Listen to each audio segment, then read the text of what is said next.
नमस्कार दोस्तों, हमारी आज की इस कहानी का नाम है चूड़िया। घर में मेहमानों की रेला मची थी।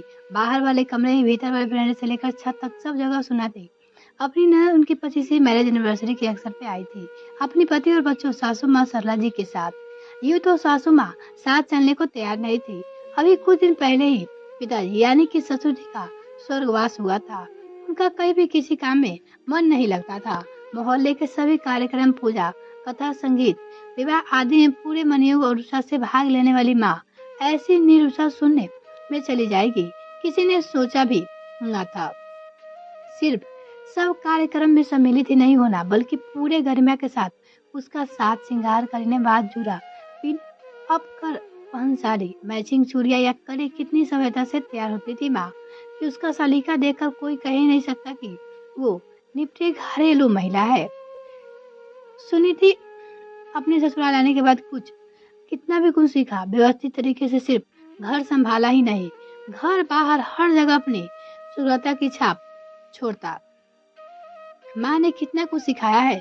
जब बच्चे के बाद वो अपनी सर्विस के साथ समय ना बिठा पाने के कारण टूटने के कगार पे पहुंच गई थी, तब माँ ने ही उसकी बेटी को भी और उसे भी और मजबूत संभाल बनाकर खड़ी हो गई।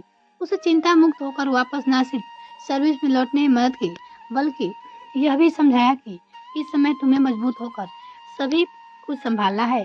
अब उसका समय है कि वो माँ को संभालने लगी, उसी तरह से फिर सामान्य दिनचर्या जीवन में वापस लौटने में। और यही भी इस जीवन में सबका आना जाना अपने बस में नहीं है। जो चला जाता है उसके पीछे बचे लोगों का भी जीवन जीना है। ऊर्जा, उसी ऊर्जा और निश्चित तौर पे उमंग के साथ सुनीति ने माँ के लिए सिल्क की नई साड़ी लिया था शाम के फंक्शन के लिए। हालांकि माँ ने बहुत मना किया था, बहुत सारे कपड़े तो है मेरे पास, क्या होगा नया लेकर, मगर सुनीति माना मानी। सुबह से माँ कलप हुई साड़ी पहनकर तैयार थी। सुनीति ने माँ को छोटी चेन के साथ मैचिंग कान टॉप्स बनाकर तैयार किया। जब वो लोग घर से निकले थे दीदी यानी कि ननद के घर आने के लिए, पूरा दिन सबके साथ हंसते हुए खुशनुमा माहौल बीता है। शाम को दीदी ने कमरे में आकर बोला, सुनीति तुम अभी तैयार नहीं हुई?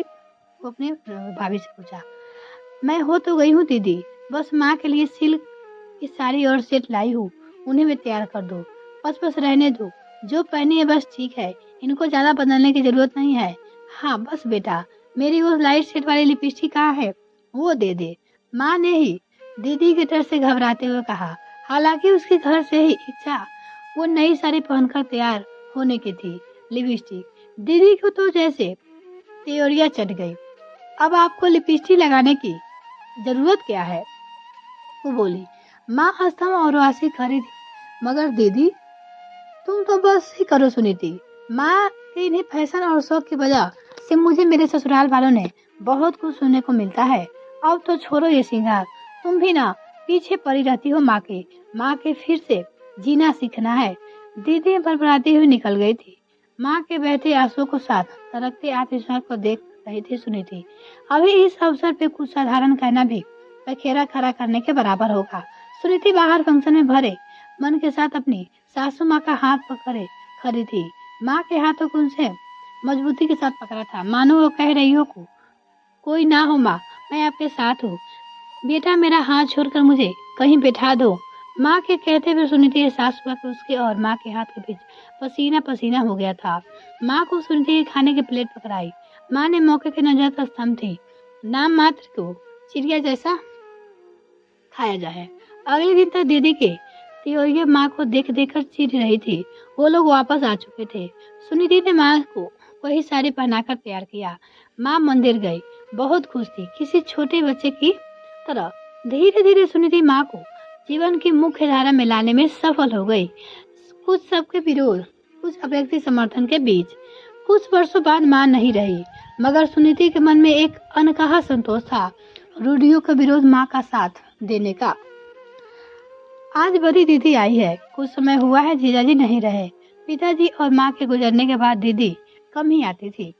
सुनीति ने अनकहा खिंचाव दूरी बनाकर चलती थी। इसी शहर में फूफा जी के बेटे का रिसेप्शन है, उसमें शामिल होने गाड़ी से उतरी तो सुंदर सूट कोट में वो खूबसूरत के साथ सजी थी। सुनीति के मन का संतोष हुआ, चलो दोनों बिटिया दीदी का बहुत ख्याल रखती है। एक उसी शहर में मैं हूँ और दूसरी शहर बाहर। रात्रि के फंक्शन के लिए दीदी तैयार खड़ी थी, हर रंग के सुंदर सारे बिंदी मैचिंग हरी चूड़िया के साथ। यह पूरा सेट छोटी बिटिया ने लाकर दिया है, मैचिंग पर्स सैंडल सब। कहा है मम्मी फूफा जी के फंक्शन में अच्छे से तैयार होना, बहुत अच्छा लग रही हो दीदी। सुनीति ने हंसकर कहा, खुश होते हुए कहा। फंक्शन में मामी की बहू जो कुछ और लोगों के साथ खानापूसी में लगी थी, उसे कहते हुए सुनीति ने सुन लिया था। बाप थे, बाप फैशन तो देखा, मैचिंग हरी चूड़िया बिंदी तो देखा, कितनी बड़ी लगाई है। इतनी बड़ी तो तभी नहीं लगाती थी जब भी भाभी जब जीजा जी जीवित थे तब। सुनीति के कहने पे मम्मी जी की बहू से पका गई। वैसे आप क्यों उनके साथ दे रही हो? उन्होंने तो हमेशा आपकी बुराई की है।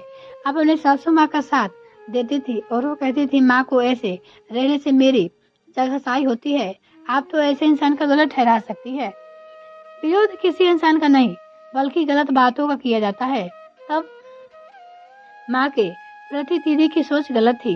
मैं माँ को संभालने के लिए कितना परेशान रहती थी। चाहती थी माँ फिर से जीवन का मुख्य धारा में लौटे, जीवन में प्यार करे। अच्छा है दीदी की पिछली समझदारी से उनका साथ दे रही है। बदलते वक्त के साथ दीदी की भी बदलती सोच देख रही हूँ, मुझे खुशी हो रही है। दीदी पीछे खड़ी सब सुन चुकी थी। लोगों की बात के डर से अपनी हरी कांच की चूड़िया उतार कर वो अपने पर्स में हवाले कर चुकी थी। गाड़ी में घर लौटे समय दीदी सुनीति के कंधे पे सिर रखकर रोने लगी। कितना पागल थी मैं, अपनी माँ को देखकर चिढ़ा करती थी। आज लग रहा है कि हर औरत को अधिकार है कि सामान्य जीवन जीने का, खुश रहने का, हमेशा माँ का साथ देना है।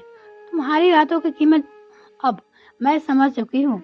जब तक स्वयं नहीं बीती है मैं समझ नहीं सकती मुश्किल वक्त में किसी का साथ निभाना कितना कीमत अनमोल होता है। आसान नहीं है सामाजिक कुरीतियों को विरुद्ध खड़े हो जाना, आवाज उठाना। सच कह रही है दीदी, अगर हम चाहते हैं कि राह निकट हो तो पहले दूसरे के रास्ते से कांटे साफ करने होंगे। अब आपको अपने समय सहज जीवन में लौटना होगा। सिर्फ सामान्य ही नहीं बल्कि रंगों में ही भरा जीवन जीने का। किसी को कोई हक नहीं उसके जीवन को रंगहीन कर सके। सुनीति ने दीदी को पर्स से निकालकर हरी हरी कांच की चूड़िया उनके हाथ में वापस पहना दिया था। दीदी की आंखों में आंसू की अश्रुधारा बह रही थी। सुनीति ने आज फिर अपनी ननद का हाथ अपने हाथ में पकड़ रखा था, बेहद मजबूती के साथ। दोनों हथेलियां एक दूसरे के साथ बेहद ही गर्मजोशी से जुड़ी थी। पसीना पसीना हुआ हथेली सुनीति का अपनी ननद के प्रति एक अनकहा बाधा था कि हर परिस्थितियां में उसके साथ है, मतलब सच्चाई के साथ है और गलत के विरुद्ध तो वो आवाज उठाएगी ही बिना किसी के विरोध की परवाह किए। यह कहानी आपको कैसी लगी कमेंट सेक्शन में जरूर लिखिएगा। वीडियो को देखने के लिए बहुत बहुत धन्यवाद। अगर आपने मुझे चैनल सब्सक्राइब नहीं किया तो प्लीज सब्सक्राइब कीजिए। Thanks for watching this video.